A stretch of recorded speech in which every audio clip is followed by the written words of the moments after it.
ਸਾਹਿਬ ਜੀ।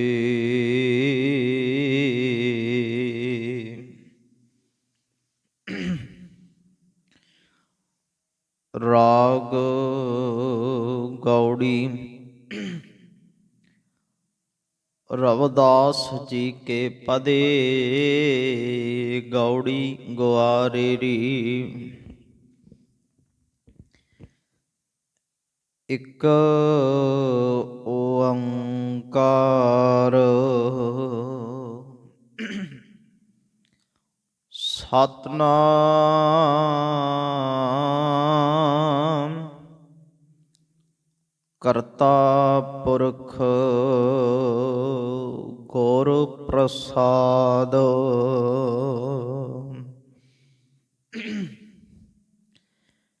ਮੇਰੀ ਸੰਗਤ ਪੋਚ ਸੋਚ ਦਿਨ ਰਾਤੀ। ਮੇਰਾ ਕਰਮ ਮੁਕ ਟਲਤਾ ਜਨ ਮੁਕ ਭਾਂਤੀ। ਰਾਮ ਗਸਈਆਂ ਜੀ ਕੇ ਜੀਵਨਾ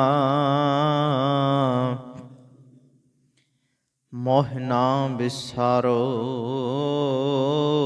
ਮੈਂ ਜਨ ਤੇਰਾ ਰਹਾਉ।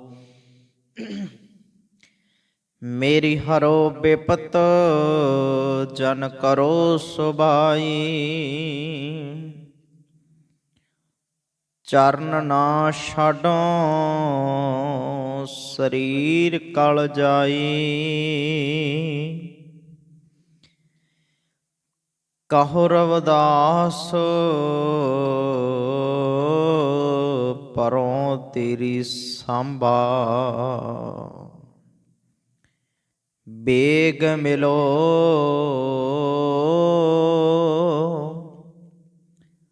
ਜਨ ਕਰਨ ਬਿਲੰਬਾ।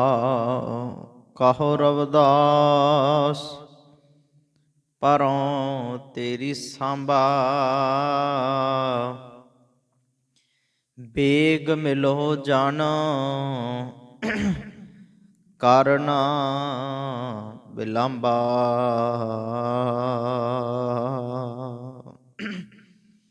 ਜੁਗੋ ਜੁਗ ਅਟਲ। ਸਾਹਿਬ ਸਤਿਗੁਰੂ ਗੁਰੂ ਗ੍ਰੰਥ ਸਾਹਿਬ ਸੱਚੇ ਪਾਤਸ਼ਾਹ ਤਿੰਨਾਂ ਦੀ ਪਾਵਨ ਪਵਿੱਤਰ ਹਜ਼ੂਰੀ ਦੇ ਅੰਦਰ ਜੁੜ ਮਿਲ ਬੈਠੇ ਅਤਿ ਸਤਿਕਾਰਯੋਗ ਸਤਸੰਗੀ ਜਨੋ। ਸਾਹਿਬ ਸਤਿਗੁਰੂ ਗੁਰੂ ਗ੍ਰੰਥ ਸਾਹਿਬ ਪਾਤਸ਼ਾਹ ਜੀ ਦੀ ਪਾਵਨ ਪਵਿੱਤਰ ਹਜ਼ੂਰੀ ਦੇ ਅੰਦਰ ਜੁੜਨ ਦਾ ਸੁਭਾਗ ਅਵਸਰ ਪ੍ਰਾਪਤ ਹੋਇਆ ਹੈ। ਸਾਰਿਆਂ ਨੇ ਰਲ ਮਿਲ ਪਾਵਨ ਗੁਰਬਾਣੀ ਦੇ ਨਾਲ ਸਾਂਝ ਪਾਈ ਹੈ। ਆਓ ਰਲ ਮਿਲ ਹੁਣ ਜੋ ਭਗਤ ਰਵਿਦਾਸ ਸਾਹਿਬ ਜੀ ਉਹਨਾਂ ਦੀ ਪਾਵਨ ਪਵਿੱਤਰ ਗੁਰਬਾਣੀ ਦੀ ਵਿਚਾਰ ਆਪਾਂ ਆਰੰਭੀ ਹੈ। ਉਹਨਾਂ ਦੇ ਧੰਨ ਗੁਰੂ ਗ੍ਰੰਥ ਸਾਹਿਬ ਦੇ ਵਿੱਚ 40 ਸ਼ਬਦ ਸੁਭਾਈਮਾਨ ਨੇ। 16 ਰਾਗਾਂ ਦੇ ਵਿੱਚ ਉਹਨਾਂ ਪਾਵਨ ਸ਼ਬਦਾਂ ਦੀ ਵਿਚਾਰ ਆਪਾਂ ਜੋ ਕੱਲ ਤੋਂ ਸ਼ੁਰੂ ਕੀਤੀ ਹੈ। ਸ੍ਰੀ ਰਾਗ ਦੇ ਅੰਦਰ ਜਿਹੜਾ ਭਗਤ ਰਵਿਦਾਸ ਸਾਹਿਬ ਜੀ ਦਾ ਸ਼ਬਦ ਸੀ ਉਹਦੀ ਵਿਚਾਰ ਆਪਾਂ ਕੱਲ ਦੇ ਦੀਵਾਨਾਂ ਦੇ ਵਿੱਚ ਸਾਂਝੀ ਕੀਤੀ ਸੀ। ਅਗਲੇਰੇ ਜਿਹੜੇ ਉਹਨਾਂ ਦੇ ਸ਼ਬਦ ਹੈ ਗੌੜੀ ਰਾਗ ਦੇ ਅੰਦਰ ਅੱਜ ਦਾ ਪਾਵਨ ਸ਼ਬਦ ਆਪ ਜੀ ਨੇ ਪਾਠ ਰੂਪ ਦੇ ਵਿੱਚ ਸ਼ਰਵਣ ਕੀਤਾ ਹੈ। ਸੋ ਆਓ ਰਲ ਮਿਲ ਵਿਚਾਰਾਂ ਆਰੰਭਣ ਤੋਂ ਪਹਿਲਾਂ ਸਾਰੇ ਗੁਰਦਰਬਾਰ ਦੀ ਮਰਿਆਦਾ ਨਿਭਾ ਲਈਏ। ਜਿੰਨੀਆਂ ਵੀ ਸੰਗਤਾਂ ਜੁੜ ਮਿਲ ਬੈਠੀਆਂ ਨੇ ਆਪਸ ਵਿੱਚ ਫਤਿਹ ਦੀ ਸਾਂਝ ਪਾ ਲਈਏ। ਕੋਈ ਵੀ ਰਸਨਾ ਫਤਿਹ ਤੋਂ ਵਾਂਝੀ ਨਾ ਰਹਿ ਜਾਵੇ। ਆਖੋ ਜੀ ਵਾਹਿਗੁਰੂ ਜੀ ਕਾ ਖਾਲਸਾ ਵਾਹਿਗੁਰੂ ਜੀ ਕੀ ਫਤਿਹ।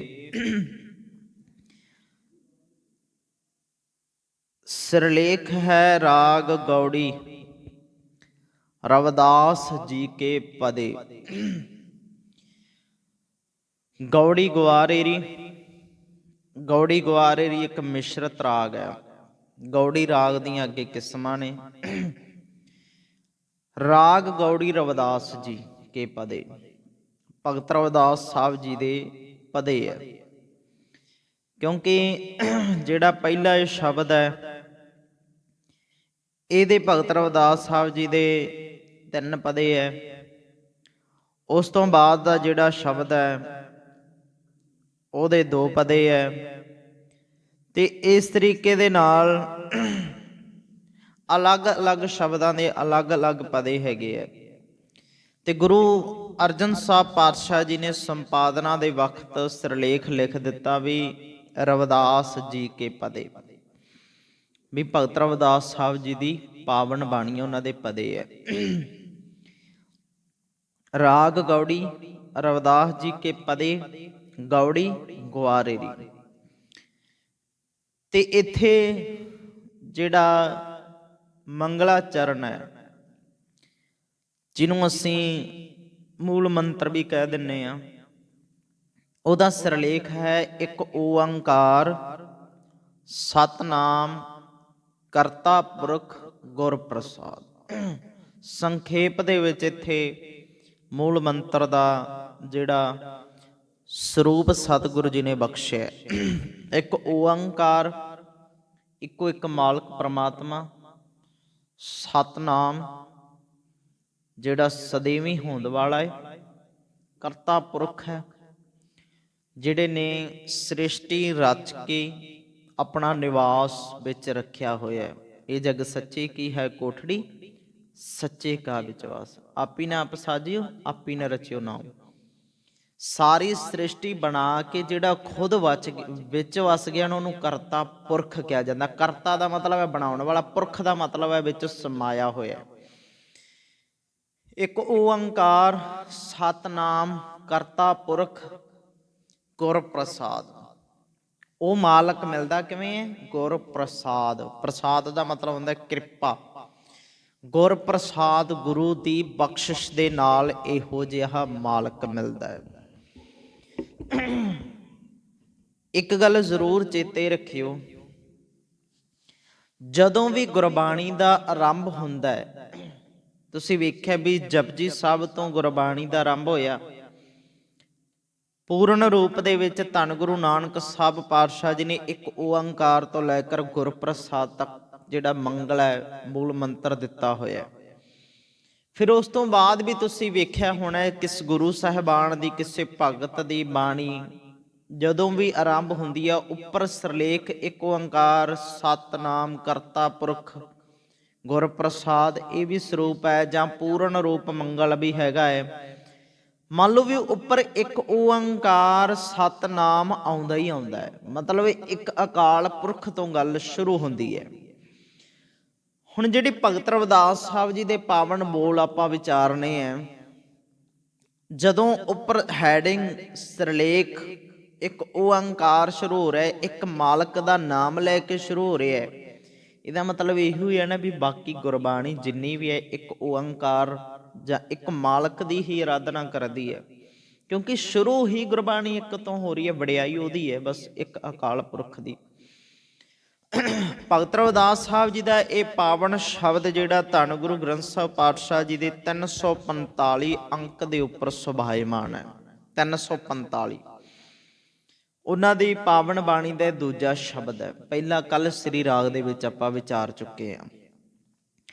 ਕਿਰਪਾ ਕੀਤੀ ਉਹਨਾਂ ਨੇ ਰਹਾਉ ਵਾਲੇ ਬੰਦ ਦੇ ਵਿੱਚ, ਰਾਮ ਗੁਸਾਈਆਂ ਜੀ ਕੇ ਜੀਵਨਾ। ਗੁਸਾਈਆਂ ਦਾ ਮਤਲਬ ਹੁੰਦਾ ਹੈ ਹੇ ਗੋਸਾਈ। ਗੋਸਾਈ ਦਾ ਮਤਲਬ ਹੁੰਦਾ ਹੈ ਧਰਤੀ ਦੀ ਪਾਲਣਾ ਕਰਨ ਵਾਲਾ। ਗੋ ਦਾ ਮਤਲਬ ਧਰਤੀ, ਸਾਈ ਗੁਸਾਈ, ਹੇ ਧਰਤੀ ਦੇ ਸਾਈ, ਹੇ ਗੁਸਾਈਆਂ, ਹੇ ਗੁਸਾਈ ਜੀ, ਹੇ ਧਰਤੀ ਦੇ ਸਾਈ, ਭਾਵ ਧਰਤੀ ਦੇ ਸਾਈ ਹੋਣ ਦਾ ਮਤਲਬ ਜੀਵਾਂ ਦੇ ਸਾਈ। ਰਾਮ ਗੁਸਾਈਆਂ, ਹੇ ਰਾਮ ਦਾ ਮਤਲਬ ਹੁੰਦਾ ਰਮਿਆ ਹੋਇਆ। ਰਾਮ ਰਮਿਆ ਹੋਇਆ, ਇਹ ਰਾਮ ਰੱਬ ਜੀ ਦਾ ਇੱਕ ਗੁਣ ਹੈ, ਕਿਉਂਕਿ ਉਹਦੇ ਗੁਣਾਂ ਤੋਂ ਨਾਮ ਰੱਖੇ ਗਏ ਨੇ ਉਹਨੂੰ। ਜਿਵੇਂ ਆਪਾਂ ਕਹਿ ਦੇਣ ਉਹਨੂੰ ਸਰਬ ਪ੍ਰਤਪਾਲਕ ਹੈ। ਪਰਮਾਤਮਾ ਸਰਬ ਪ੍ਰਤਪਾਲਕ ਭਾਵ ਸਾਰਿਆਂ ਦੀ ਪਾਲਣਾ ਕਰਨ ਵਾਲਾ ਹੈ। ਉਹ ਨਾਇਕ ਹੈ, ਸਾਰਿਆਂ ਦਾ ਆਗੂ ਹੈ। ਉਹ ਰਾਮ ਹੈ ਭਾਵ ਰਮਿਆ ਹੋਇਆ। ਰਾਮ ਗੁਸਾਈਆਂ, ਹੇ ਰਾਮ ਗੁਸਾਈਆਂ ਜੀ ਕੇ ਜੀਵਣਾ, ਹੇ ਮੇਰੀ ਜਿੰਦ ਦੇ ਮਾਲਕ, ਮੇਰੇ ਜੀ ਦੇ ਜੀਵਨ। ਹੁਣ ਇਥੋਂ ਇੱਕ ਜ਼ਰੂਰ ਅੰਦਾਜ਼ਾ ਲਾਇਓ, ਜਦੋਂ ਵੀ ਗੁਰਬਾਣੀ ਦੀ ਵਿਚਾਰ ਸ਼ੁਰੂ ਹੁੰਦੀ ਹੈ ਉਹਨੂੰ ਖੋਲ ਕੇ ਵਿਚਾਰਨ ਦਾ ਮਤਲਬ ਹੁੰਦਾ ਹੈ ਵੀ ਕੱਲੇ ਕੱਲੇ ਸ਼ਬਦ ਨੂੰ ਵਿਚਾਰੀਏ। ਸੀ ਗੁਰਬਾਣੀ ਦੇ ਅੰਦਰ ਦੋਵੇਂ ਰਾਮ ਵਰਤੇ ਗਏ ਹੈ। ਇੱਕ ਤਾਂ ਦਸ਼ਰਥ ਜੀ ਦਾ ਪੁੱਤਰ ਜਿਹੜਾ ਰਾਜਾ ਰਾਮ, ਅਯੋਧਿਆਪਤੀ, ਉਹ ਰਾਮ ਜਿਹੜਾ ਅਯੋਧਿਆ ਦਾ ਰਹਿਣ ਵਾਲਾ।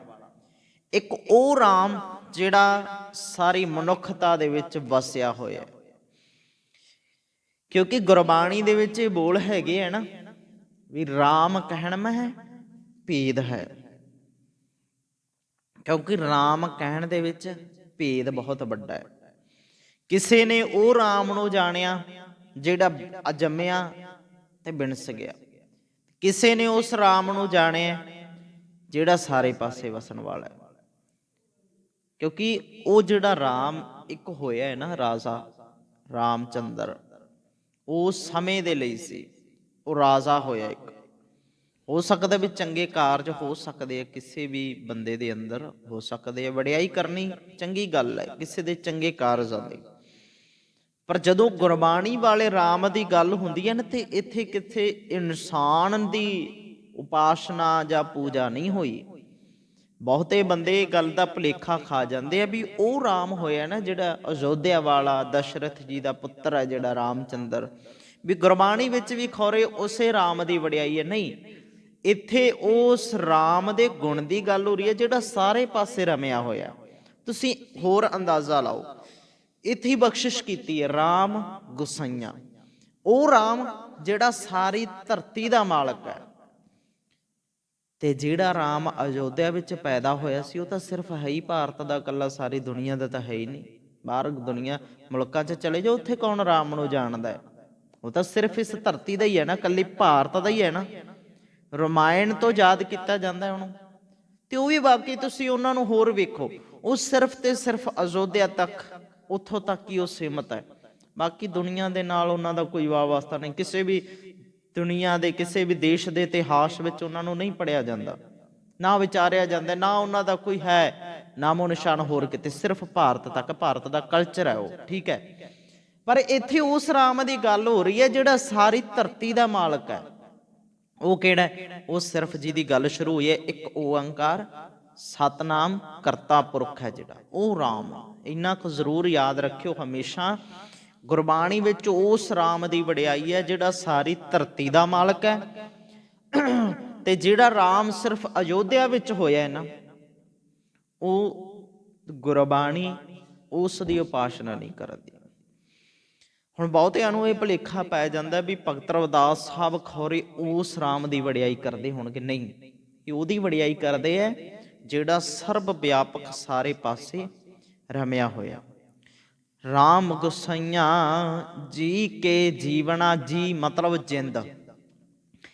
ਹੇ ਮੇਰੇ ਰਾਮ, ਹੇ ਧਰਤੀ ਦੇ ਮਾਲਕ ਸਾਈਂ ਜੀ, ਹੇ ਮੇਰੀ ਜਿੰਦ ਦੇ ਆਸਰੇ, ਮੇਰੇ ਜੀ ਦਾ ਜੀਵਨ, ਮੇਰੇ ਜੀ ਦਾ ਆਸਰਾ।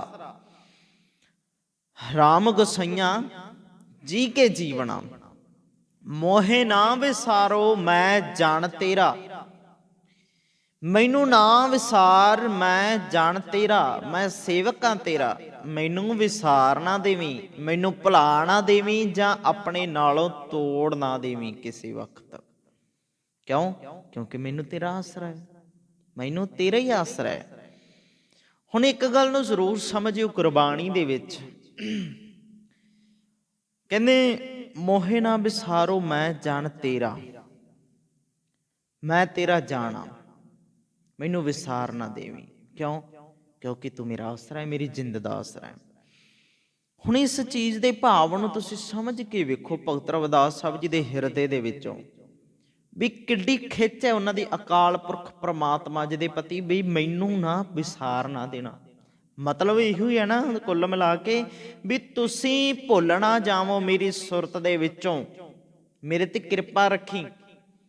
ਸਮੁੱਚੀ ਗੁਰਬਾਣੀ ਨੂੰ ਜਦੋਂ ਤੁਸੀਂ ਪੜ੍ਹੋਗੇ ਨਾ, ਹੁਣ ਅਸੀਂ ਸਾਰੇ ਬੈਠੇ ਹਾਂ, ਸਾਨੂੰ ਬਹੁਤ ਦੁੱਖ ਹੈ ਕਈਆਂ ਗੱਲਾਂ ਦੇ, ਜੀਵਨ ਦੇ ਵਿੱਚ ਅਨੇਕਾਂ ਦੁੱਖ ਲੱਗਦੇ ਹੈ, ਪਰ ਸਾਡੇ ਦੁੱਖ ਕਿਹੋ ਜਿਹੇ ਹੈ? ਇਹੋ ਹੀ ਹੈ ਨਾ ਵੀ ਕਿਸੇ ਦਾ ਮਾਂ-ਬਾਪ ਕਹਿਣੇ ਵਿੱਚ ਨਹੀਂ ਹੈ, ਕਿਸੇ ਦੇ ਧੀਆਂ ਪੁੱਤਰ ਕਹਿਣੇ ਵਿੱਚ ਨਹੀਂ ਹੈ, ਕਿਸੇ ਦਾ ਕੋਈ ਰਿਸ਼ਤੇਦਾਰ ਲੁੱਟ ਗਿਆ, ਕਿਸੇ ਨਾਲ ਬਣਦੀ ਨਹੀਂ, ਕਿਸੇ ਕੋਲ ਆ ਚੀਜ਼ ਨਹੀਂ ਹੈ, ਕਿਸੇ ਕੋਲ ਆ ਪਦਾਰਥ ਨਹੀਂ ਹੈਗਾ। ਸਾਡੇ ਦੁੱਖ ਹੈ ਨਾ, ਸਾਨੂੰ ਇਹਨਾਂ ਚੀਜ਼ਾਂ ਦਾ ਦੁੱਖ ਹੈ ਵੀ ਆਹ ਚੀਜ਼ ਖੁੱਸ ਗਈ, ਆ ਗਈ, ਆ ਚੰਗੀ ਨਹੀਂ ਹੈ, ਆ ਬਹੁਤ ਹੀ ਚੰਗੀ ਹੈ, ਫਲਾਣੇ ਦੀ ਚੀਜ਼ ਚੰਗੀ ਹੈ, ਮੇਰੀ ਚੀਜ਼ ਨਹੀਂ ਠੀਕ, ਆਹ ਦੁੱਖ ਹੈ ਸਾਨੂੰ। ਪੈਸਾ ਘੱਟ ਹੈ, ਜ਼ਿਆਦਾ ਹੈ, ਬਸ ਇਹੋ ਜਿਹੇ ਦੁੱਖ, ਸਰੀਰ ਦੇ ਦੁੱਖ। ਬਸ ਗੁਰਬਾਣੀ ਦੇ ਵਿੱਚ ਸਭ ਤੋਂ ਵੱਡਾ ਦੁੱਖ ਮੰਨਿਆ ਗਿਆ ਵਿਛੋੜੇ ਦਾ ਦੁੱਖ, ਸਭ ਤੋਂ ਵੱਡਾ ਦੁੱਖ। ਪਾਵਨ ਗੁਰਬਾਣੀ ਦੇ ਬੋਲ ਚੇਤੇ ਕਰੀਏ, ਬਹੁਤ ਪਿਆਰੇ ਹੈ। ਪਰਮੇਸ਼ਰ ਤੇ ਭੁੱਲਿਆ ਵਿਆਪਨ ਸਭੇ ਰੋਗ, ਬੇਮੁਖ ਹੋਏ ਰਾਮ ਤੇ ਲੱਗਣ ਜਨਮ ਵਿਜੋਗ, ਖਿਣਮੈ ਕੌੜੇ ਹੋਏ ਗਏ ਜਿਤੜੇ ਮਾਇਆ ਭੋਗ। ਆ ਸਭ ਤੋਂ ਵੱਡਾ ਦੁੱਖ ਹੈ ਵਿਜੋਗ ਦਾ, ਵਿਛੋੜੇ ਦਾ ਦੁੱਖ। ਮਾਲਕ ਜੀ ਦੇ ਨਾਲੋਂ ਵਿਛੋੜਾ ਪੈਣਾ ਸਭ ਤੋਂ ਵੱਡਾ ਦੁੱਖ ਹੈ। ਉਹਦੀ ਯਾਦ ਬਿਨਾ, ਉਹਦੇ ਸਹਾਰੇ ਬਿਨਾ ਜ਼ਿੰਦਗੀ ਨੂੰ ਜਿਉਣਾ ਸਤਿਗੁਰੂ ਕਹਿੰਦੇ ਨਿਅਰਥ ਹੈ, ਨਿਸਫਲ ਹੈ। ਇਹ ਸਭ ਤੋਂ ਵੱਡਾ ਦੁੱਖ ਹੈ, ਉਹਦੀ ਯਾਦ। ਜਿਵੇਂ ਆਪਾਂ ਬੋਲ ਪੜ੍ਹਦੇ ਨਾ, ਆਖਾਂ ਜੀਵਾਂ ਵਿਸਰੈ ਮਰ ਜਾਉ। ਜਦੋਂ ਤੂੰ ਭੁੱਲ ਜਾਣਾ ਹੈ ਨਾ ਮਾਲਕ ਜੀ, ਉਹ ਸਭ ਤੋਂ ਵੱਡਾ ਦੁੱਖ ਹੈ ਮੇਰੇ ਲਈ, ਦੁੱਖ ਵਿਛੋੜਾ ਗੁਰਬਾਣੀ ਦੇ ਵਿੱਚ। ਹੁਣ ਭਗਤ ਰਵਿਦਾਸ ਸਾਹਿਬ ਕਿਰਪਾ ਕਰ ਰਹੇ ਹੈ, ਕਹਿੰਦੇ ਰਾਮ ਗੋਸਈਆ ਜੀ ਕੇ ਜੀਵਨਾ ਮੋਹਿ ਨਾ ਵਿਸਾਰੋ, ਮੈਂ ਜਨ ਤੇਰਾ। ਭੁੱਲਣਾ ਜਾਵਾਂ ਮੈਂ ਤੈਨੂੰ, ਵਿਸਾਰ ਨਾ ਦੇਣਾ। ਹੁਣ ਦੇਖੋ ਅਰਦਾਸ ਮਾਲਕ ਅੱਗੇ ਹੋ ਰਹੀ ਹੈ, ਕਿਰਪਾ ਮਾਲਕ ਨੇ ਹੀ ਕਰਨੀ ਹੈ, ਪਰ ਅੰਦਰ ਸਾਡੇ ਖਿੱਚ ਬਣੇ ਤਾਂ ਸਹੀ ਨਾ ਵੀ ਰੱਬਾ ਭੁੱਲ ਨਾ ਜਾਵੀਂ ਕਿਤੇ। ਅਸੀਂ ਚੇਤੇ ਕਦੋਂ ਕਰਦੇ ਹਾਂ? ਅਰਦਾਸ ਤਾਂ ਬਣੇ ਜੇ ਸਾਡੇ ਚੇਤੇ ਹੋਵੇ, ਭਾਵਨਾ ਤਾਂ ਬਣੇ ਜੇ ਮਿਲੇ ਹੋਈਏ। ਦੁੱਖ ਤਾਂ ਲੱਗੇ ਨਾ ਵੀ ਰੱਬ ਵਿਛੜ ਗਿਆ, ਅਸੀਂ ਮਿਲੇ ਹੀ ਕਦੇ ਨਹੀਂ, ਸਾਨੂੰ ਦੁੱਖ ਵੀ ਕਾਹਦਾ ਹੋਣਾ? ਫਿਰ ਅਸੀਂ ਮਿਲੇ ਹੀ ਕੋਈ ਨਹੀਂ ਕਦੇ, ਚੇਤੇ ਹੀ ਕੋਈ ਨਹੀਂ ਕੀਤਾ। ਦੁੱਖ ਤਾਂ ਫੇਰ ਲੱਗੇ ਨਾ ਵੀ ਨਾਲ ਸੀ ਤਾਂ ਹੁਣ ਟੁੱਟ ਗਿਆ। ਸਾਡੇ ਅੰਦਰੋਂ ਭਾਵਨਾ ਹੈ ਹੀ ਨਹੀਂ। ਕਿੰਨੀ ਪਿਆਰੀ ਭਾਵਨਾ ਹੈ ਭਗਤ ਰਵਿਦਾਸ ਸਾਹਿਬ ਜੀ ਦੀ। ਰਾਮ ਗੋਸਈਆ ਜੀ ਕੇ ਜੀਵਨਾ ਮੋਹਿ ਨਾ ਵਿਸਾਰੋ, ਮੈਂ ਜਨ ਤੇਰਾ ਰਹਾਉ। ਤੇ ਅੱਗੇ ਵੇਖੋ, ਵੱਡੀ ਬਖਸ਼ਿਸ਼ ਕੀਤੀ ਹੈ। ਇੱਕ ਗੱਲ ਨੂੰ ਜ਼ਰੂਰ ਸਮਝੋ ਕਦੇ ਵੀ, ਭਗਤ ਸਾਹਿਬਾਨ ਹੈ, ਭਾਵੇਂ ਗੁਰੂ ਸਾਹਿਬਾਨ ਹੈ, ਗੁਰਸਿੱਖਾਂ ਦੀ ਬਾਣੀ ਹੈ, ਉਹਨਾਂ ਨੇ ਜਦੋਂ ਵੀ ਸਾਨੂੰ ਸਮਝਾਇਆ ਹੈ, ਇਨਸਾਨੀਅਤ ਨੂੰ ਸਮਝਾਇਆ, ਆਪਣੇ ਆਪ ਨੂੰ ਬਹੁਤ ਨੀਵਾਂ ਕਰਕੇ ਵਿਖਾਇਆ। ਜਿਵੇਂ ਗੁਰੂ ਨਾਨਕ ਸਾਹਿਬ ਨੇ ਕਿਹਾ ਨਾ, ਨਾਨਕ ਨੀਚ ਕਹਿ ਵਿਚਾਰ। ਮੈਂ ਨਾਨਕ ਨੀਵਾਂ ਪਰ ਇਹ ਵਿਚਾਰ ਕਹਿਣਾ, ਨਾਨਕ ਨੀਚ ਕਹਿ ਵਿਚਾਰ, ਵਾਰਿਆ ਨਾ ਜਾਵਾਂ ਇੱਕ ਵਾਰ। ਹੁਣ ਜਦੋਂ ਵੀ ਭਗਤ ਰਵਿਦਾਸ ਸਾਹਿਬ ਗੱਲ ਕਰ ਰਹੇ ਹੈ, ਉਹ ਤਾਂ ਜੁੜੀ ਹੋਈ ਰੂਹ ਹੈ ਨਾ, ਉਹ ਤਾਂ ਜੁੜੇ ਹੋਏ ਮਾਲਕ ਨਾਲ, ਪਰ ਸਾਨੂੰ ਜਿਉਣ ਦਾ ਚੱਜ ਸਿਖਾਉਂਦੇ ਆ। ਪਹਿਲੀ ਪੰਕਤੀ ਦੇ ਵਿੱਚ ਕਿਰਪਾ ਕੀਤੀ, ਕਹਿੰਦੇ ਮੇਰੀ ਸੰਗਤ ਪੋਚ। ਪੋਚ ਦਾ ਮਤਲਬ ਹੁੰਦਾ ਮਾੜੀ ਸੰਗਤ। ਮੇਰੀ ਸੰਗਤ ਪੋਚ, ਸੋਚ ਦਿਨ ਰਾਤੀ। ਸੋਚ ਦਾ ਮਤਲਬ ਹੁੰਦਾ ਹੈ ਸੋਚਣਾ, ਭਾਵ ਫਿਕਰ, ਚਿੰਤਾ, ਸੋਚੀ ਪੈਣਾ। ਕਹਿੰਦੇ ਮੇਰੀ ਸੰਗਤ ਪੋਚ, ਮਾੜੀ ਹੈ ਸੰਗਤ ਮੇਰੀ। ਸੋਚ ਦਿਨ ਰਾਤੀ, ਮੈਂ ਇਹੋ ਹੀ ਸੋਚ ਚਿੰਤਾ ਦੇ ਵਿੱਚ ਲੱਗਿਆ ਰਹਿਣਾ ਕਿ ਮੇਰੀ ਸੰਗਤ ਮਾੜੀ ਹੈ। ਦੋ ਤਰੀਕੇ ਦੀ ਸੰਗਤ ਹੁੰਦੀ ਹੈ, ਕੱਲ ਵੀ ਆਪਾਂ ਵਿਚਾਰ ਕਰ ਰਹੇ ਸਾਂ, ਮੇਰਾ ਖਿਆਲ ਪਰਸੋਂ। ਇੱਕ ਸਾਡੇ ਸਰੀਰ ਦੀ ਸੰਗਤ ਹੈ, ਸੰਗਤ, ਸੰਗ ਕਰਨਾ ਕਿਸੇ ਬੰਦੇ ਦਾ, ਇਹ ਹੁੰਦਾ ਹੈ ਸਰੀਰ ਦਾ ਜੁੜਨਾ, ਕਿਸੇ ਨਾਲ ਦੋਸਤੀ ਮਿੱਤਰਤਾ ਗੰਢਣਾ। ਇੱਕ ਚੀਜ਼ ਹੁੰਦਾ ਲਗਾਵ, ਲਗਾਵ, ਰੁਚੀ ਕਿਸੇ ਚੀਜ਼ ਦੇ ਵਿੱਚ। ਇੱਕ ਸਾਡੇ ਸਰੀਰਕ ਸੰਗਤ ਹੈ, ਸਰੀਰ ਦੀ ਸੰਗਤ ਹੈ। ਇੱਕ ਹੁੰਦਾ ਸਾਡੀ ਮਾਨਸਿਕਤਾ ਦੀ ਸੰਗਤ, ਸਾਡੇ ਮਨ ਦੀ ਸੰਗਤ ਹੈ। ਮਨ ਦੀ ਸੰਗਤ ਜ਼ਰੂਰੀ ਨਹੀਂ ਵੀ ਸਾਡਾ ਸਰੀਰ ਜੁੜੇ ਤਾਂ ਮਨ ਤਾਂ ਹੀ ਸੰਗਤ ਕਰੇਗਾ। ਮਨ ਦੀ ਸੰਗਤ ਤਾਂ ਇਹੋ ਜਿਹੀ ਹੈ, ਦੂਰ ਬੈਠਿਆਂ ਵੀ ਹੋ ਜਾਂਦੀ ਹੈ। ਸੰਗਤ ਦੂਰ ਬੈਠਿਆਂ ਵੀ ਮਨ ਦੀ ਸੰਗਤ। ਸਰੀਰ ਕਰਕੇ ਜੁੜਨਾ ਸਿਰਫ ਸੰਗਤ ਨਹੀਂ ਨਾ, ਮਨ ਜੁੜਨਾ ਵੱਡੀ ਸੰਗਤ ਹੈ। ਮਾਨਸਿਕਤਾ ਦੀ ਸੰਗਤ ਤੋਂ ਪਤਾ ਲੱਗਦਾ ਬੰਦੇ ਦੀ ਸੰਗਤ ਕਿਹੋ ਜਿਹੀ ਹੈ, ਕਿਉਂਕਿ ਜੋ ਦਿਮਾਗ ਵਿੱਚ ਭਰਿਆ ਪਿਆ ਉੱਥੋਂ ਪਤਾ ਲੱਗਦਾ ਵੀ ਸੰਗਤ ਕਿਹੋ ਜਿਹੀ। ਸਰੀਰ ਕਰਕੇ ਤਾਂ ਅਸੀਂ ਸਾਰੇ ਜੁੜੇ ਹਾਂ ਗੁਰੂ ਦੀ ਹਜ਼ੂਰੀ। ਸੁਰਤ ਕੀ ਪਤਾ ਕੀ ਸੋਚ ਰਹੀ ਹੈ ਮੇਰੀ, ਕੀ ਪਤਾ ਕਿੱਥੇ ਭੱਜੀ ਫਿਰਦੀ ਹੈ, ਕੀ ਪਤਾ ਕਿੱਥੇ ਤੁਰੀ ਫਿਰਦੀ ਹੈ। ਕਿਉਂਕਿ ਕਬ ਹੂੰ ਜੀੜਾ ਉਬ ਚੜ੍ਹਤ ਹੈ, ਕਬ ਹੂੰ ਜਾਏ ਪਿਆਲੇ, ਲੋਭੀ ਜੀੜਾ ਥਿਰ ਨਾ ਰਹਿਤ ਹੈ, ਚਾਰੇ ਕੁੰਡਾਂ ਭਾਲੇ। ਆ ਮਨ ਹੈ ਨਾ ਜਿਹੜਾ, ਇਹ ਤਾਂ ਬੜੀਆਂ ਉਡਾਰੀਆਂ ਮਾਰਦਾ ਹੈ। ਬੈਠਾ ਬੈਠਾ ਪਤਾ ਨਹੀਂ ਕਿੱਥੋਂ ਕਿੱਥੇ ਤੱਕ ਜਾ ਆਉਂਦਾ ਬੈਠਾ ਹੀ।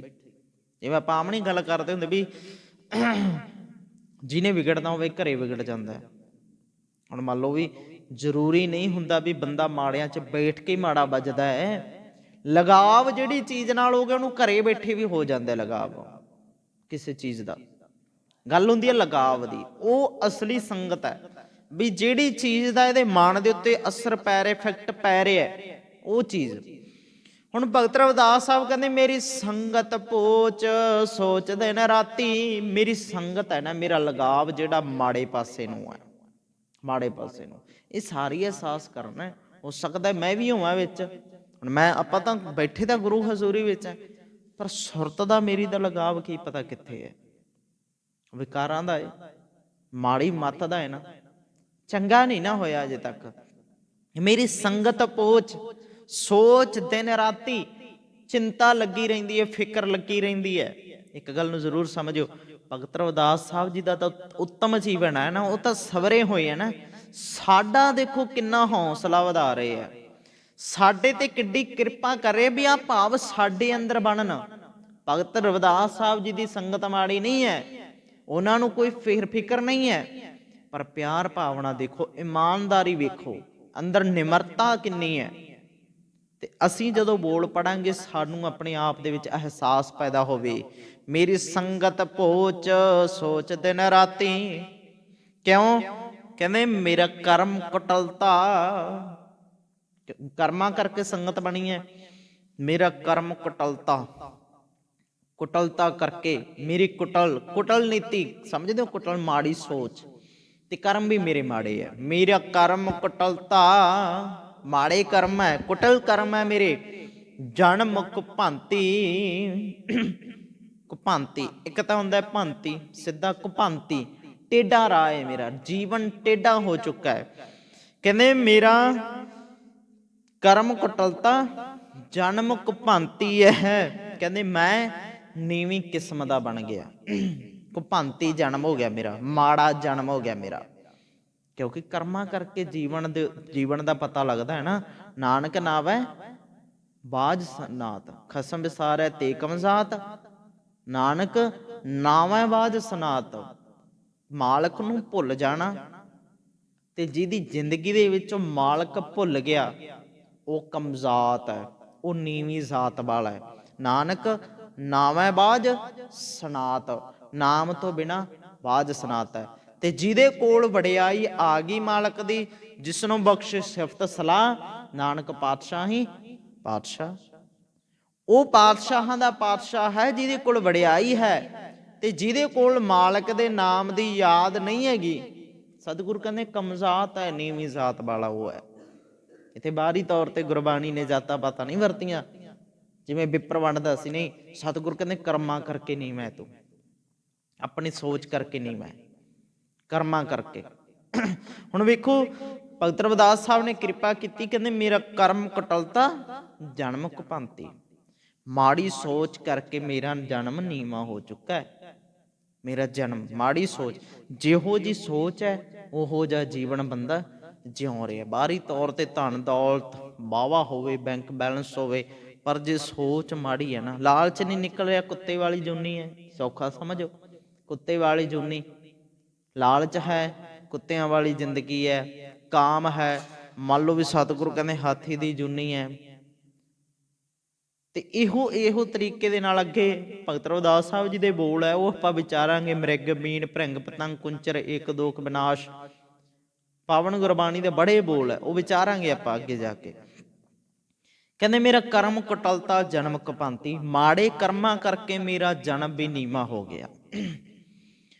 ਹੁਣ ਇੱਥੇ ਨਾ ਇੱਕ ਗੱਲ ਨੂੰ ਜ਼ਰੂਰ ਸਮਝਿਓ, ਬਹੁਤ ਵੀਰ ਇਹ ਗੱਲ ਕਰਦੇ ਆ ਵੀ ਖੌਰੇ ਭਗਤ ਰਵਿਦਾਸ ਸਾਹਿਬ ਇਹ ਕਹਿ ਰਹੇ ਆ ਇੱਥੇ, ਇਹ ਵੀ ਅਰਥ ਕਰਦੇ ਆ ਵੀ ਮੇਰਾ ਵੀ ਚਮਿਆਰਾਂ ਦੇ ਘਰੇ ਜਨਮ ਹੋ ਗਿਆ ਨਾ, ਵੀ ਜਨਮ ਮੇਰਾ ਕੁਪਾਂਤੀ ਬਣ ਗਿਆ।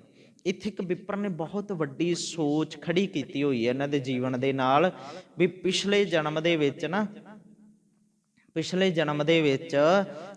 ਇਹ ਮੰਨ ਲਓ ਵੀ ਭਿੱਖਿਆ ਲੈਣ ਗਏ, ਉੱਥੇ ਰਾਮਾਨੰਦ ਇਹਨਾਂ ਦੇ ਗੁਰੂ ਦੱਸੇ ਗਏ ਹੈ ਵੀ ਇਹ ਭਿੱਖਿਆ ਲੈਣ ਗਏ ਸੀ ਤੇ ਕਿਸੇ ਚਮਿਆਰਿਆਂ ਦੇ ਘਰੋਂ ਭਿੱਖਿਆ ਲੈਣ, ਕਿਉਂਕਿ ਪਿਛਲੇ ਜਨਮ ਦੇ ਵਿੱਚ ਪੰਡਤ ਸੀ। ਇਹ ਕਹਾਣੀ ਹੈ ਜਿਹੜੀ, ਮਿਥਿਆਸ ਹੈ ਜਿਹੜਾ, ਵੀ ਇਹ ਚਮਿਆਰਿਆਂ ਦੇ ਘਰੋਂ ਭੋਜਨ ਲੈ ਆਏ। ਰਾਮਾਨੰਦ ਜੀ ਜਦੋਂ ਖਾਣ ਲੱਗੇ ਪੁੱਛਿਆ ਵੀ ਕਿਹਦੇ ਘਰੋਂ, ਕਹਿੰਦੇ ਚਮਿਆਰਿਆਂ ਦੇ ਘਰੋਂ ਮੈਂ ਭੋਜਨ, ਕਹਿੰਦੇ ਵੀ ਅਗਲੇ ਜਨਮ ਦੇ ਵਿੱਚ ਤੂੰ ਵੀ ਚਮਿਆਰ ਬਣੇਗਾ। ਇਹੋ ਜੀ ਬਣਾਈ ਹੋਈ ਸਾਖੀ ਹੈ, ਇਹ ਸੱਚ ਨਹੀਂ ਹੈਗਾ, ਇਹ ਬਣਾਈ ਹੋਈ ਹੈ। ਤੇ ਕਹਿੰਦੇ ਫੇਰ ਭਗਤ ਰਵਿਦਾਸ ਸਾਹਿਬ ਜੀ ਚਮਿਆਰਿਆਂ ਦੇ ਘਰੇ ਜਨਮ ਲਿਆ ਉਹਨਾਂ ਨੇ, ਨਹੀਂ ਤਾਂ ਉਹ ਵਿਪਰ ਸੀ, ਨਹੀਂ ਤਾਂ ਉਹ ਬਾਹਮਣ ਸੀ, ਮਾੜੇ ਕਰਮਾਂ ਕਰਕੇ ਚਮਿਆਰਿਆਂ ਦੇ ਘਰੇ ਜਨਮ ਹੋਇਆ। ਕਹਿੰਦੇ ਪਰ ਇੱਕ ਗੱਲ ਨੂੰ ਜ਼ਰੂਰ ਸਮਝਿਓ, ਭਗਤ ਰਵਿਦਾਸ ਸਾਹਿਬ ਜੀ ਆਪਣੀ ਜ਼ਾਤ ਬਰਾਦਰੀ ਹਾਲਾਂਕਿ ਬਣਦੇ ਨੇ, ਆਪਣੇ ਕਰਮ ਨੂੰ ਕਦੇ ਨੀਵਾਂ ਨਹੀਂ ਦਿਖਾ ਰਹੇ। ਉਹਨਾਂ ਨੇ ਕਦੇ ਨਹੀਂ ਦਿਖਾਇਆ ਵੀ ਮੇਰਾ ਕਰਮ ਮਾੜਾ ਹੈ ਜਾਂ ਮੈਂ ਜੋ ਕੀਤਾ ਕਰਦਾ ਹਾਂ ਮਾੜਾ ਹੈ। ਉਹਨਾਂ ਨੇ ਉੱਚਾ ਕਰਕੇ ਵਿਖਾਇਆ ਹੈ ਆਪਣੇ ਕਰਮ ਨੂੰ। ਕਹਿੰਦੇ ਵੀ ਮੈਂ ਮਤਲਬ ਕਿ ਚਮਿਆਰ ਹਾਂ, ਭਾਵੇਂ ਜਿਹੜਾ ਮੈਂ ਕਰਮ ਕਰ ਰਿਹਾ, ਮੈਂ ਭਾਵੇਂ ਚਮਿਆਰਾਂ ਵਾਲਾ ਕੰਮ ਕਰ ਰਿਹਾ, ਗੰਢ ਰਿਹਾ, ਪਰ ਮਿਹਨਤ ਕਰ ਰਿਹਾ। ਇੱਥੇ ਤਾਂ ਦੁਨੀਆ ਦੇ ਅੰਦਰ ਹਰੇਕ ਹੀ ਬੰਦਾ, ਮੰਨ ਲਓ ਮੈਂ ਤਾਂ ਚੰਮ ਕੱਢਦਾ, ਆ ਜਿਹੜਾ ਸਰੀਰ ਹੈ ਇਹ ਵੀ ਤਾਂ ਚੰਮ ਹੀ ਹੈ ਨਾ, ਚੰਮ ਦੀ ਜੁੱਤੀ ਹੈ ਇਹ ਵੀ ਚੰਮ ਹੈ। ਮੈਂ ਵੀ ਗੰਢਦਾ ਤੇ ਲੋਕ ਵੀ ਤਾਂ ਗੰਢਦੇ ਹੀ ਹੈ। ਸਵਾਰਨ ਤੇ ਲੱਗਦਾ ਨਹੀਂ ਹਰੇਕ ਬੰਦਾ ਜ਼ੋਰ ਲੱਗਿਆ ਸਵਾਰਨ ਤੇ, ਆ ਦੇਹ ਨੂੰ ਗੰਢਣ ਤੇ, ਹਰੇਕ ਹੀ ਗੰਢ ਰਿਹਾ ਇਹਨੂੰ। ਤੇ ਗੰਢਦਾ ਪਤਾ ਕਿਵੇਂ ਹੈ, ਠੋਪੇ ਲਾ ਲਾ। ਜਿਵੇਂ ਚਮਿਆਰ ਮੰਨ ਲਓ ਵੀ ਬੰਦਾ ਜਿਹੜਾ ਕਾਰੀਗਰ ਹੈ ਜੁੱਤੇ ਗੰਢਦਾ, ਮੇਖਾ ਗੰਢਦਾ, ਠੋਕਦਾ ਹੈ ਉਹਨੂੰ, ਤੇ ਆ ਸਰੀਰ ਨੂੰ ਬਣਾਉਣ ਲਈ ਬੰਦਾ ਕੀ ਕਰਦਾ, ਇਹ ਵੀ ਠੋਪੂ ਲਾਉਂਦਾ ਹੈ ਨਾ, ਧੋਖੇ ਦੇ ਕਿਸੇ ਨਾਲ, ਰਿਸ਼ਵਤਖੋਰੀ ਬੇਈਮਾਨੀ ਦੇ ਫਰੇਬ ਕਰਦਾ ਕਿਸੇ ਨਾਲ, ਇਹ ਵੀ ਤਾਂ ਰੰਬੀ ਤੇ ਠੋਕਾ ਵਰਤਦਾ ਹੀ ਹੈ, ਛਿਲਦਾ ਕਿਸੇ ਨੂੰ। ਇਹਨੂੰ ਆ ਸਰੀਰ ਨੂੰ ਪਾਲਣ ਦੀ, ਆ ਚੰਮ ਨੂੰ ਪਾਲਣ ਦੀ। ਭਗਤ ਰਵਿਦਾਸ ਸਾਹਿਬ ਕਹਿੰਦੇ ਮੈਂ ਇਕੱਲਾ ਚਮਿਆਰ ਥੋੜੀ ਆ, ਸਾਰੀ ਚਮਿਆਰ ਹੈ ਇੱਥੇ, ਸਾਰੀ ਹੈ। ਮੈਂ ਆਪਣੀ ਮਿਹਨਤ ਦੀ ਕਰਦਾ, ਲੋਕ ਦਾ ਪਤਾ ਨਹੀਂ ਕੀ ਕੁਛ ਕਰਦੇ ਆ। ਅੱਛਾ, ਸਰੀਰ ਨੂੰ ਪਾਲਣ ਦੇ ਲਈ, ਚੰਮ ਨੂੰ ਪਾਲਣ ਦੇ ਲਈ, ਆ ਚੰਮ ਨੂੰ ਸਵਾਰਨ ਦੇ ਲਈ। ਹੁਣ ਜਿਹੜੀ ਇੱਥੇ ਗੱਲ ਭਗਤ ਰਵਿਦਾਸ ਸਾਹਿਬ ਨੇ ਕੀਤੀ ਹੈ, ਮੇਰਾ ਕਰਮ ਕੁਟਲਤਾ ਜਨਮ ਕੁਪਾਂਤੀ, ਮੇਰੀ ਸੋਚ ਮਾੜੀ ਹੋਣ ਕਰਕੇ ਜਨਮ ਕੁਪਾਂਤੀ ਬਣਿਆ ਮੇਰਾ। ਬਾਹਰੀ ਤੌਰ ਤੇ ਤਾਂ ਮੈਨੂੰ ਲੱਗਦਾ ਵੀ ਮੇਰਾ ਬਹੁਤ ਵਧੀਆ ਘਰ ਦੇ ਵਿੱਚ ਜਨਮ ਹੋਇਆ, ਮੈਂ ਕਿਉਂ ਨੀਵਾਂ ਸਮਝ ਆਪਣੇ ਆਪ ਨੂੰ। ਮੇਰਾ ਕਰਮ ਹੈ, ਮੈਂ ਕਰਨਾ ਹੈ, ਮਿਹਨਤ ਕਰਨੀ ਹੈ, ਮੇਲੇ ਥੋੜੀ ਖਾਣੇ ਹੈ। ਇਸ ਲਈ ਗੁਰਬਾਣੀ ਦੀ ਵਿਚਾਰ ਨੂੰ ਇਸ ਪੱਖ ਤੋਂ ਸਮਝਾਂਗੇ। ਮੇਰਾ ਕਰਮ ਕੁਟਲਤਾ ਜਨਮ ਕੁਪਾਂਤੀ, ਮੇਰੀ ਸੰਗਤ ਮਾੜੀ ਹੈ, ਮੇਰੀ ਸੋਚ ਮਾੜੀ ਹੈ, ਇਸ ਕਰਕੇ ਮੇਰੇ ਕਰਮ ਮਾੜੇ ਹੋ ਗਏ ਤੇ ਮੇਰਾ ਜਨਮ ਕੁਪਾਂਤੀ ਹੋ ਗਿਆ। ਤੇ ਅੱਗੇ ਉਹਨਾਂ ਨੇ ਬੜੇ ਪਿਆਰੇ ਬੋਲ ਬਖਸ਼ੇ ਹੈ, ਕਹਿੰਦੇ ਮੇਰੀ ਹਾਰੋ ਬਿਪਤ, ਹਰਨ ਦਾ ਮਤਲਬ ਹੁੰਦਾ ਦੂਰ ਕਰੋ, ਮੇਰੀ ਹਾਰੋ ਬਿਪਤ ਜਨ ਕਰੋ ਸੁਭਾਈ, ਚਰਨ ਨਾ ਛਾਡੋ ਸਰੀਰ ਕਲ ਜਾਈ।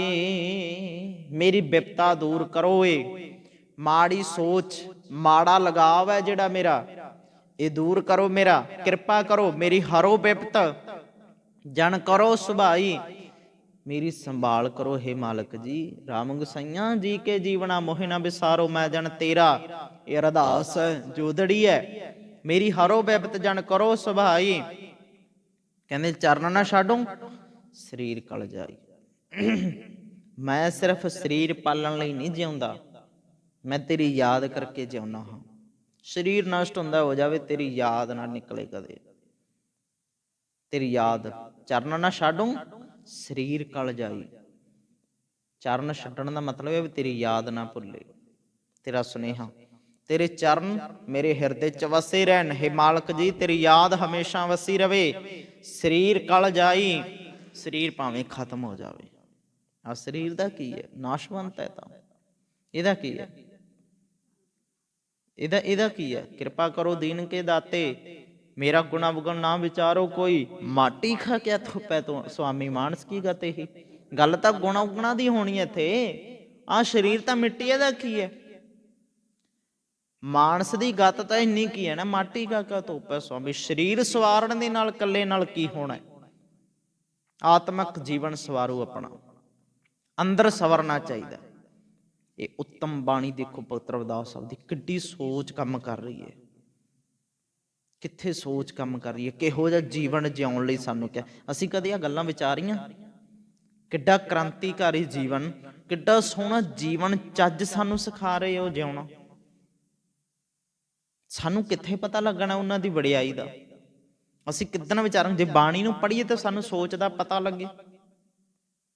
ਅਸੀਂ ਤਾਂ ਸਿਰਫ ਤੇ ਸਿਰਫ ਅਸੀਂ ਸਰੀਰ ਤੱਕ ਜਿਉਂਦੇ ਹਾਂ, ਸਰੀਰ ਤੱਕ। ਵਡਿਆਈ ਕਰ ਲਈ ਬਸ ਬਹੁਤ ਹੋ ਗਈ। ਆ ਉਹਨਾਂ ਦੀ ਸੋਚ, ਜਿਹੜੇ ਉਹਨਾਂ ਨੇ ਸ਼ਬਦ ਲਿਖੇ ਨਾ, ਜਿਹੜੀਆਂ ਗੁਰਬਾਣੀ ਲਿਖੀ ਹੈ, ਅਸੀਂ ਤਾਂ ਸੋਚ ਵੀ ਨਹੀਂ ਸਕਦੇ ਉਹਨਾਂ ਨੂੰ ਕਿਹੋ ਜਿਹੀਆਂ ਮੁਸ਼ਕਲਾਂ ਦੇ ਸਾਹਮਣੇ ਕਰਨੇ ਪਏ ਹੋਣਗੇ। ਜਦੋਂ ਇੱਕ ਮਾਲਕ ਦੀ ਵਡਿਆਈ ਦੀ ਗੱਲ ਕੀਤੀ, ਜਦੋਂ ਉਹਨਾਂ ਨੇ ਕਿਹਾ ਹੋਣਾ ਨਾ ਵੀ ਉਹ ਰਾਮ ਦੀ, ਮੈਂ ਉਹਦੀ ਗੱਲ ਕਰਦਾ ਜਿਹੜਾ ਸਰਵ ਵਿਆਪਕ ਹੈ, ਤੇ ਕਿੰਨੇ ਅਗਲੇ ਤੜਫੇ ਹੋਣਗੇ ਵੀ ਅਸੀਂ ਤੁਹਾਨੂੰ ਜੋੜਨਾ ਚਾਹੁੰਦੇ ਹਾਂ ਮੂਰਤੀਆਂ ਦੇ ਨਾਲ, ਅਸੀਂ ਤੁਹਾਨੂੰ ਜੋੜਨਾ ਚਾਹੁੰਦੇ ਹਾਂ ਅਵਤਾਰਾਂ ਦੇ ਨਾਲ, ਤੇ ਤੁਸੀਂ ਗੱਲ ਹੀ ਇੱਕ ਦੀ ਕਰ ਰਹੇ ਹੋ। ਅਸੀਂ ਤਾਂ ਤੁਹਾਨੂੰ ਅਨੇਕਾਂ ਦੇ ਨਾਲ ਜੋੜਨਾ ਚਾਹੁੰਦੇ ਹਾਂ। ਬੰਦੇ ਤੜਫੇ ਇਹੋ ਜਿਹੀ ਪਾਵਨ ਬਾਣੀ ਨੂੰ ਵੇਖ ਕੇ ਵੀ ਇੱਕ ਦੀ ਗੱਲ। ਸਾਨੂੰ ਕੌਣ ਪੁੱਛੂਗਾ ਫਿਰ ਇੱਥੇ ਜੇ ਇੱਕ ਦੀ ਗੱਲ ਹੋਣ ਲੱਗ ਪਈ?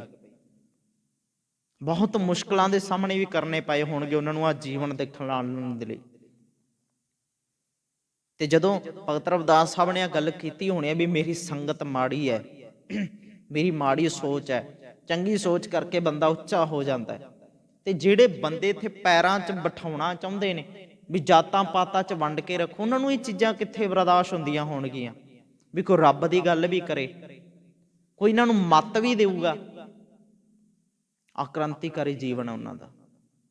ਸੁਣੋ ਤਾਂ ਸਹੀ, ਅਸੀਂ ਪੜ੍ਹੀਏ ਤਾਂ ਸਹੀ ਉਹਨਾਂ ਦੀ ਪਾਵਨ ਬਾਣੀ ਨੂੰ। ਅਸੀਂ ਸਮਝਣਾ ਅੱਜ ਵੀ ਨਹੀਂ ਚਾਹੁੰਦੇ। ਅੱਜ ਵੀ ਭਗਤ ਰਵਿਦਾਸ ਸਾਹਿਬ ਉਮੀ ਗੱਲਾਂ ਕਰ ਰਹੇ ਹੈ ਵੀ ਆਪਣਾ ਜੀਵਨ ਸਵਾਰੋ, ਬਦਲੋ ਜੀਵਨ ਨੂੰ। ਪਰ ਸਾਡੀ ਨਸ਼ਿਆਂ ਪੱਤਿਆਂ 'ਚ ਜ਼ਿੰਦਗੀ ਲੰਘ ਰਹੀ ਹੈ। ਸਾਨੂੰ ਕੀ ਸਮਝ ਹੈ ਭਗਤ ਰਵਿਦਾਸ ਸਾਹਿਬ ਦੀ ਬਾਣੀ ਦੀ? ਸਾਨੂੰ ਉਹਨਾਂ ਮਹਾਨ ਪੁਰਖਾਂ ਦੀ ਕੀ ਸਮਝ ਹੈ? ਕਿਸ ਲੈਵਲ ਤੋਂ ਅਸੀਂ ਉਹਨਾਂ ਨੂੰ ਵਿਚਾਰਨਾ ਹੈ? ਕਿੱਥੇ ਜਾ ਕੇ ਉਹਨਾਂ ਦੀ ਸੋਚ ਕੰਮ ਕਰਦੀ ਹੈ? ਅਸੀਂ ਤਾਂ ਮਾੜਾ ਮੋਟਾ ਇੱਥੇ ਜੀ ਬਸ ਵੀ ਬਣਾ ਲਿਆ, ਉਹਨਾਂ ਦਾ ਅਵਤਾਰ ਦਿਹਾੜਾ ਬਣਾ ਲਿਆ, ਭਾਵੇਂ ਪੂਜਾ ਕਰ ਲਈ, ਬਸ ਬਹੁਤ ਹੈ ਜੀ। ਅਸੀਂ ਉਹਨਾਂ ਨੂੰ ਆਹ ਚੀਜ਼ਾਂ ਕਰਕੇ ਖੁਸ਼ ਕਰਨ ਲੱਗੇ ਪਏ ਹੋਏ ਆ। ਬਹੁਤ ਵੱਡੀਆਂ ਮਹਾਨਤਾਵਾਂ ਨੇ ਉਹਨਾਂ ਦੇ ਜੀਵਨਾਂ ਦੀਆਂ, ਬਹੁਤ ਵੱਡਾ ਗਿਆਨ ਬਖਸ਼ ਕੇ ਗਏ ਸਾਨੂੰ। ਤੇ ਜੇ ਮੈਂ ਕਹੀ ਜਾਵਾਂ ਹਾਂਜੀ ਗਿਆਨ ਦਿੱਤਾ, ਗਿਆਨ ਦਿੱਤਾ, ਐਂ ਪਤਾ ਹੀ ਨਾ ਹੋਵੇ ਵਿਗਿਆਨ ਕਿਹੜੀ ਚੀਜ਼ ਦਾ ਦਿੱਤਾ ਹੈ, ਫੇਰ ਕੀ ਗੱਲ ਬਣੀ? ਹਾਂਜੀ ਗਿਆਨ ਦਿੱਤਾ, ਗਿਆਨ ਦਿੱਤਾ, ਗਿਆਨ ਦਿੱਤਾ। ਹਾਂਜੀ ਹੱਕ ਦੀ ਗੱਲ ਕੀਤੀ ਹੈ, ਹੱਕ ਦੀ ਗੱਲ ਕੀਤੀ ਕਿਹੜੇ ਹੱਕ ਦੀ ਗੱਲ ਹੈ ਪਤਾ ਹੈ ਸਾਨੂੰ? ਕਿਹੜੇ ਗਿਆਨ ਦੀ ਗੱਲ ਕੀਤੀ ਹੈ ਪਤਾ ਹੈ ਸਾਨੂੰ? ਉਹਨਾਂ ਨੂੰ ਆਪਣੇ ਜੀਵਨ ਵਿੱਚ ਕਿਸ ਗੱਲ ਦੇ ਸੰਘਰਸ਼ ਕਰਨੇ ਪਏ ਪਤਾ ਹੈ ਸਾਨੂੰ? ਨਹੀਂ ਪਤਾ। ਅਸੀਂ ਸਿਰਫ ਐ ਕਹਿੰਦੇ ਹਾਂਜੀ ਬਹੁਤ ਉੱਤਮ ਹੈ, ਬਹੁਤ। ਗੱਲਾਂ ਦੇ ਨਾਲ ਨਹੀਂ ਨਾ ਹੁੰਦਾ।